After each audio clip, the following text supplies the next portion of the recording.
Midway upon the journey of my life, I found myself within a forest dark, for the straightforward pathway had been lost. These words mark the beginning of one of the greatest stories of all time written down.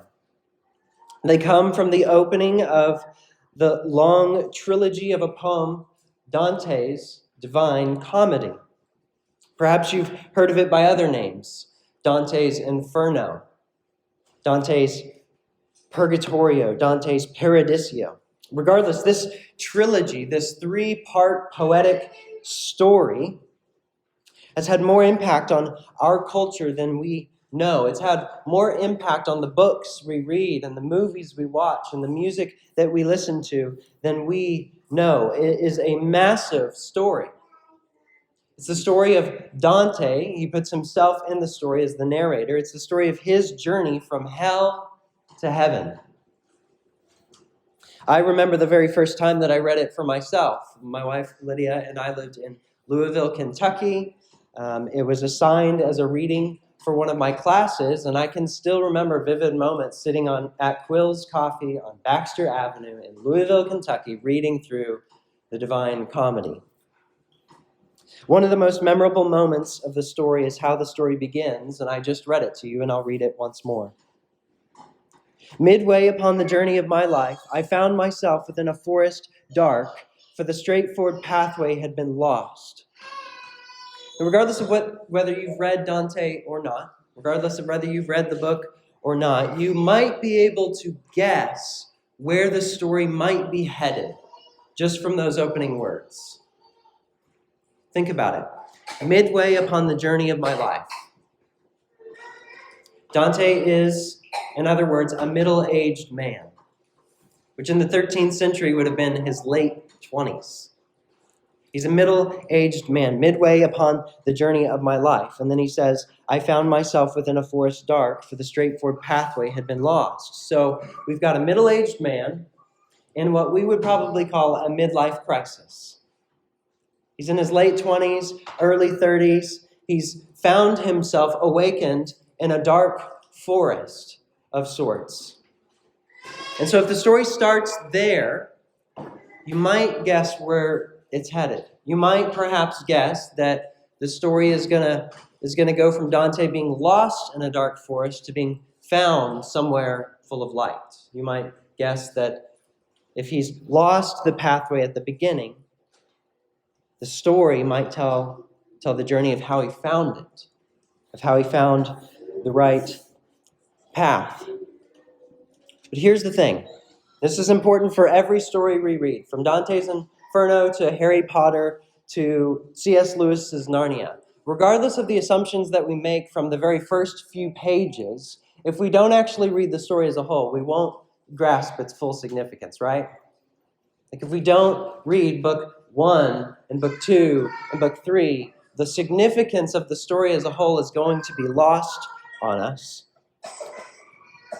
And the reason that's important is because our Psalms today are just like that.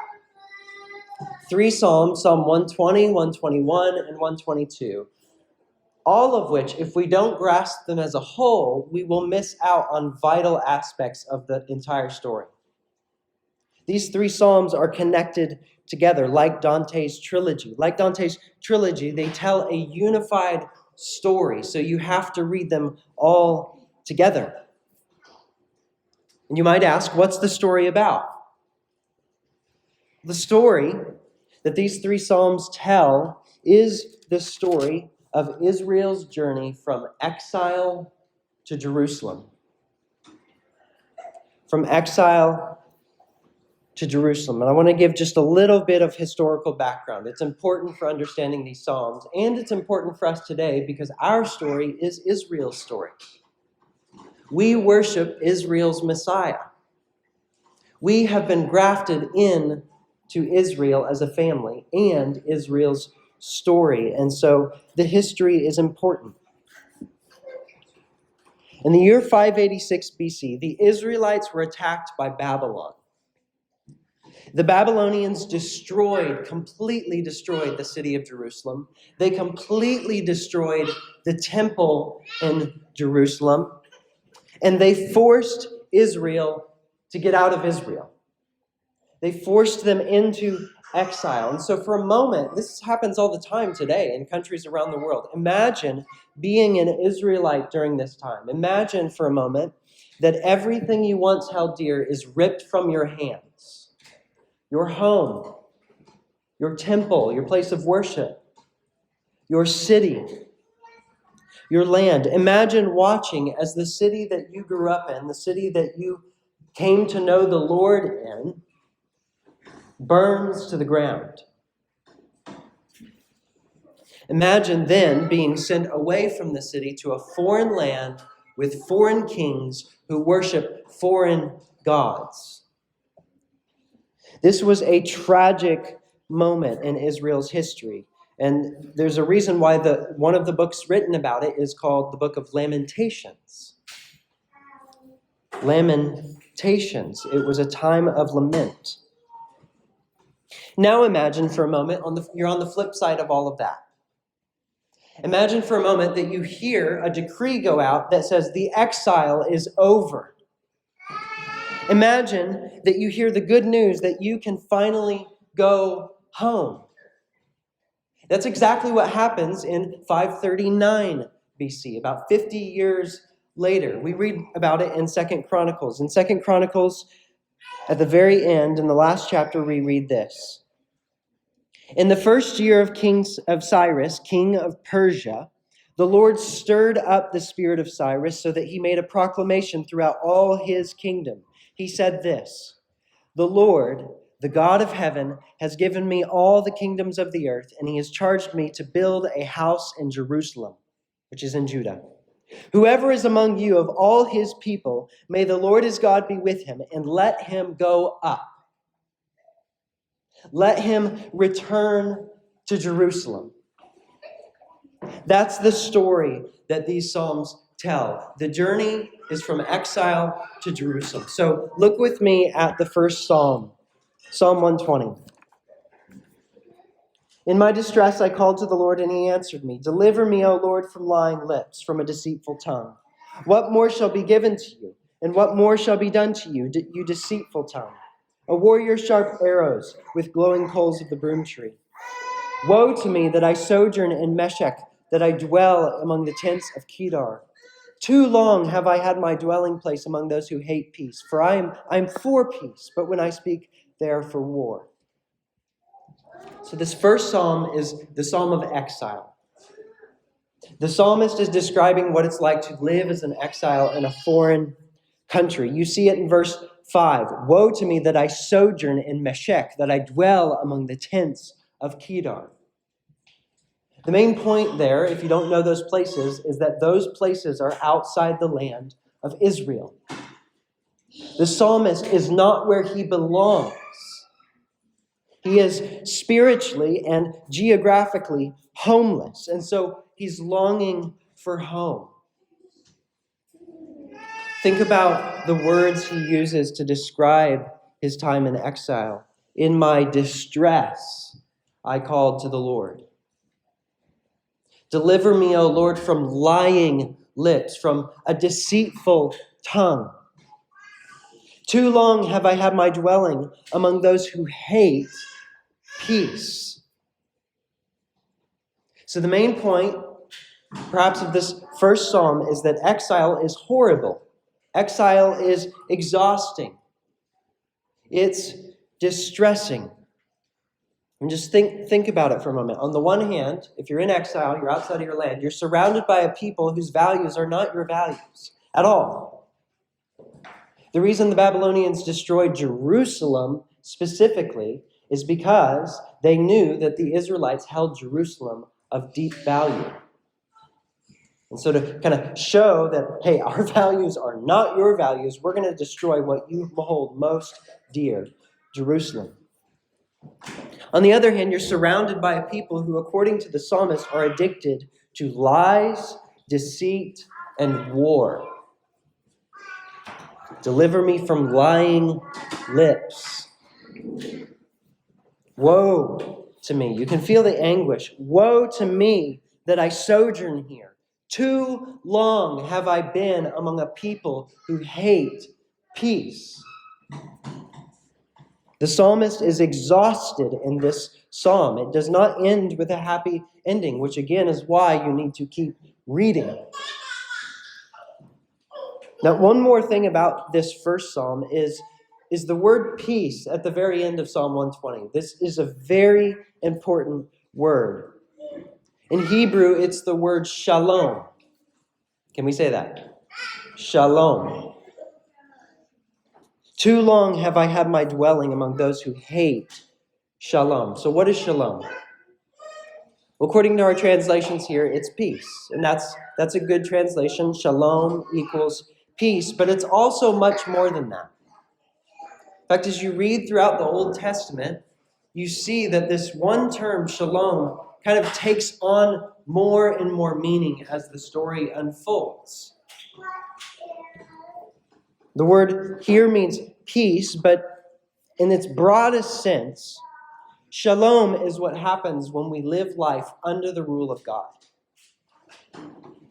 Shalom is what Adam and Eve experienced in the Garden of Eden.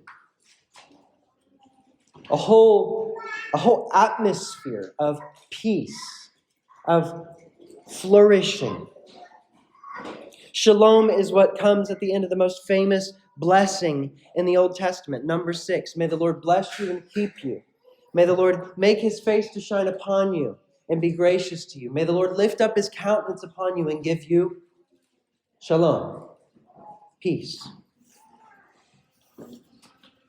And so when we see this word come at the end of this psalm of lament, when we see the psalmist say, I am for shalom, but they are for war, we should read this as a longing for shalom, a longing for peace. Exile is not that peace. Exile is war. Exile is misery. Exile is death.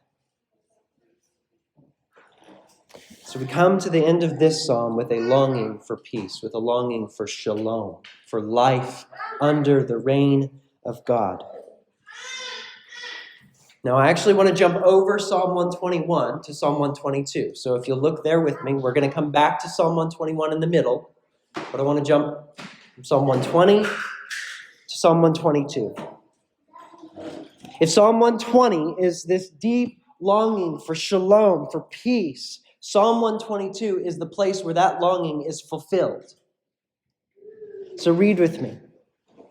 It's a whole different atmosphere here. I was glad when they said to me, let us go to the house of the Lord. Our feet have been standing within your gates, O Jerusalem. Jerusalem, built as a city that is bound firmly together, to which the tribes go up, the tribes of the Lord, as was decreed for Israel, to give thanks to the name of the Lord. There thrones were set for judgment, the thrones of the house of David. Pray for the peace of Jerusalem. There's the word. Pray for the shalom of Jerusalem. May they be secure who love you. Shalom be within your walls, and security within your towers. For my brothers and companions' sake, I will say, shalom be within you. For the sake of the house of the Lord our God, I will seek your good. And so this is a completely different setting. The psalmist has gone from exile to Jerusalem. He has returned to the land. Remember, he's not alone here. This is a song. It's a song for the people. It's a song that they all sing together when they get to the gates of Jerusalem. I think the closest picture we get of this here at Trinity today is when we sing the wonderful words, we will feast in the house of Zion. We will sing with our hearts restored. He has done great things. We will say together, we will feast and we no more. That's the kind of song this is. This is a communal song of joy. Exile is over. We are back in the city. It's time for a feast. It's time, according to verse 4, to give thanks to the name of the Lord, which is important. Whatever shalom is, this great longing of the psalmist, whatever it is, the heartbeat of it is worship. The heartbeat of shalom is worship. Think about it. Without the people in Jerusalem worshiping the Lord, the city means nothing. It's a heap of ashes. The city itself is not the point. The point is a people in the city worshiping the Lord. That is when shalom happens. And so when we get to the Gospels, right? We get to the Gospels, and what does Jesus do? Almost every time he gets to Jerusalem, he mourns. Why does he mourn? He mourns because the city is not a city of worship anymore. It's not a city of worship. He's not mourning over bad architecture. He's not mourning over bad city planning. He's mourning because worship is gone, and therefore, just like Psalm 120, shalom is gone.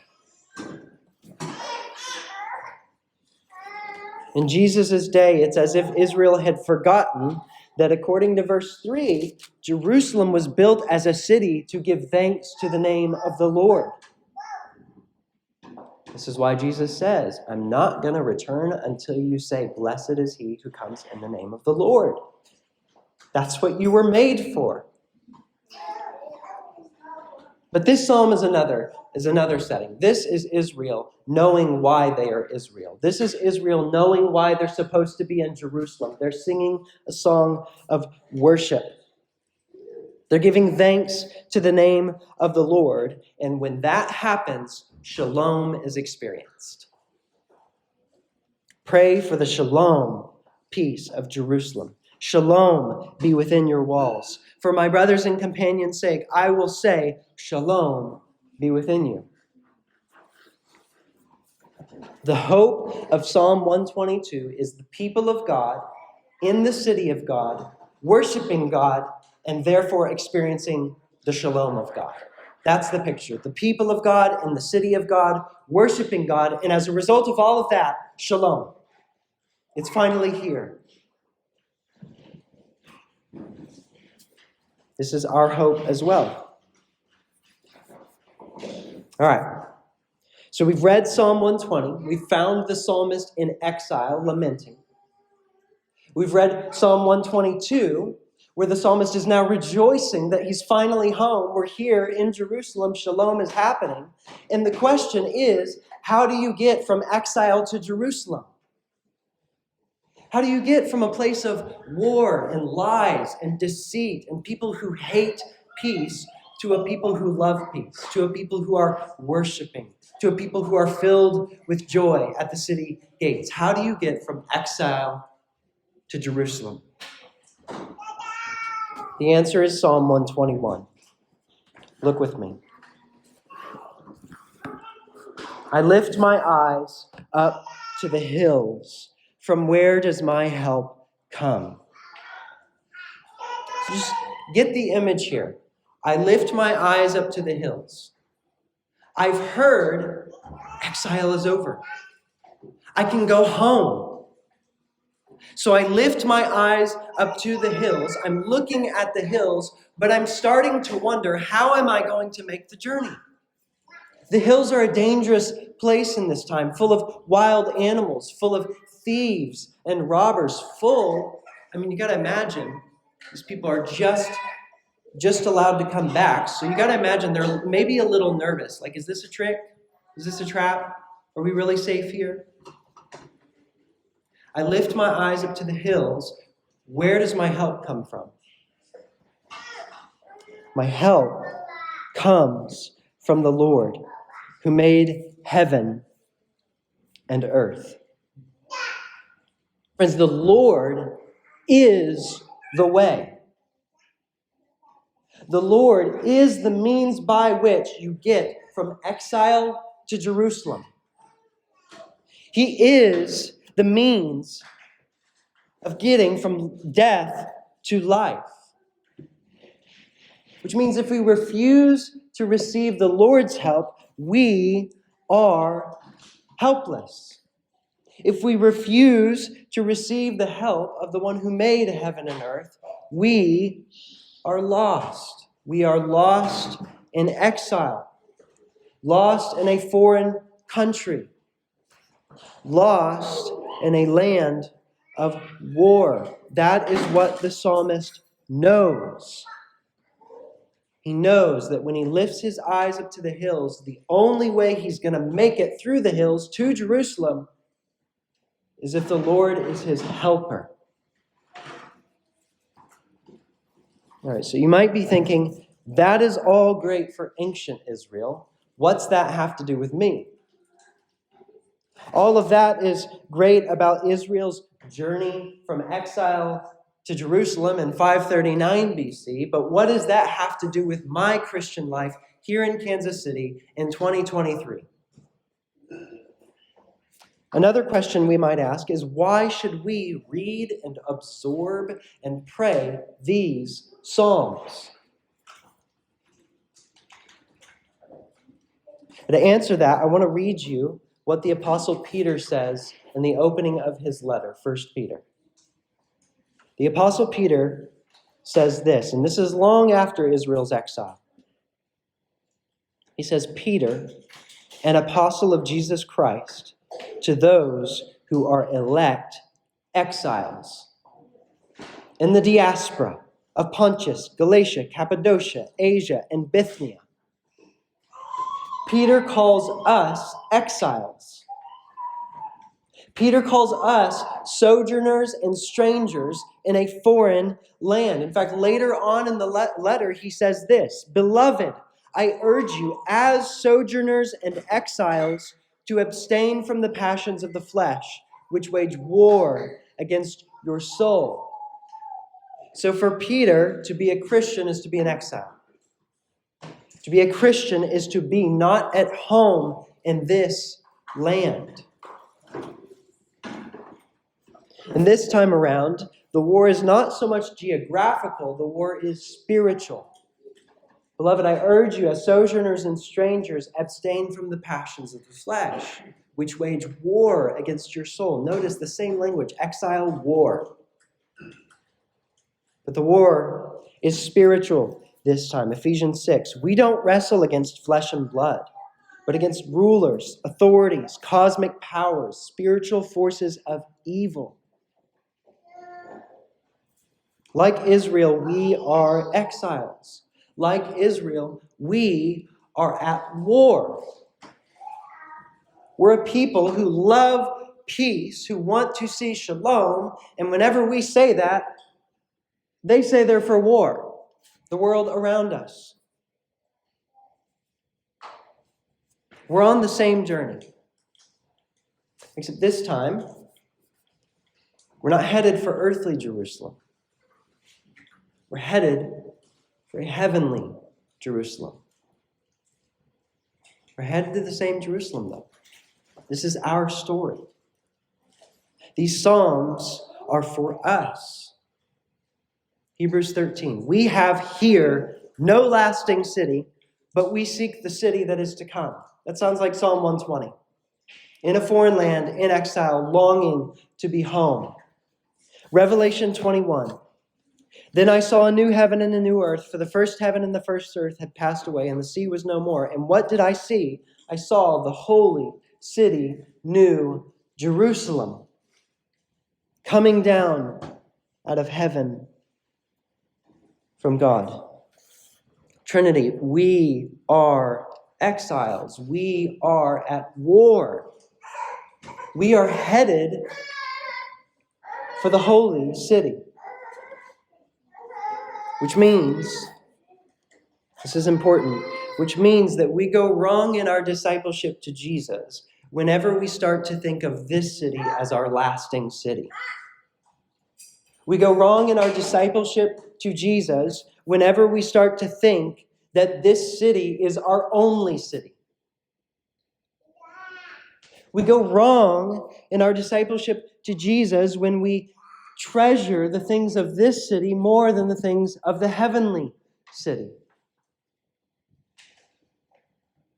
But remember, this is just as important. Remember, the goal of these psalms, the goal of these prayers, the goal of following Jesus is not to escape to a city in a far-off place. The goal is for that city to come down out of heaven to earth. Your kingdom come, your will be done, where?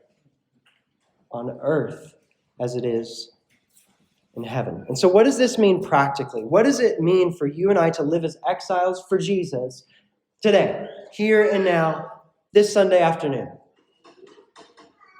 It means live in such a way that your hopes and your values and your loves and your affections and your hobbies and your conversations at work and your conversations at home and your parenting, live in such a way that all of that says to outsiders, this person's citizenship is not here. This person seems to value things here in a way that transcends what is actually here. This person is a citizen of an entirely different kingdom and culture and people. That is the goal of our exile status. It is so that you and I can be ambassadors for the kingdom of heaven on earth right now. Live in such a way that people see that. Do people see that in your life? Do people think of you as an exile? As a person who doesn't quite fit in here? As a person who doesn't quite fit in with the rest of the culture and the rest of the world? Or do the people around us see us as pretty at home in this world? We've kind of dropped our exile status and this is it.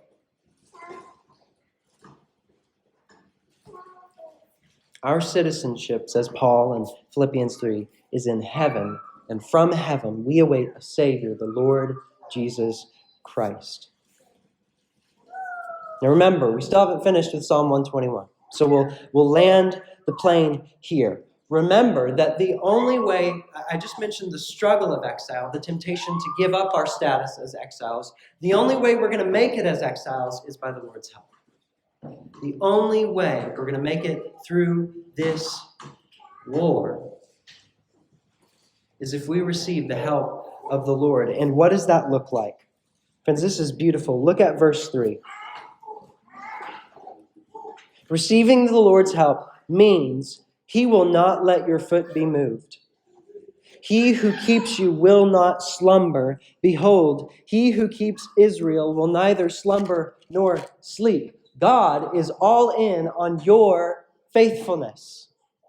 He is all in on keeping you faithful. He's awake. The Lord is your keeper. The Lord is your shade on your right hand. The sun shall not strike you by day, nor the moon by night. The Lord will keep you from all evil. He will keep your life. The Lord will keep your going out and your coming in from this time forth and forevermore. Friends, all the help that we need to remain exiles, to stay faithful as exiles, all of that help we have in the Lord. He neither slumbers nor sleeps. He's all in on your faithfulness to Jesus to the end. He will make it happen.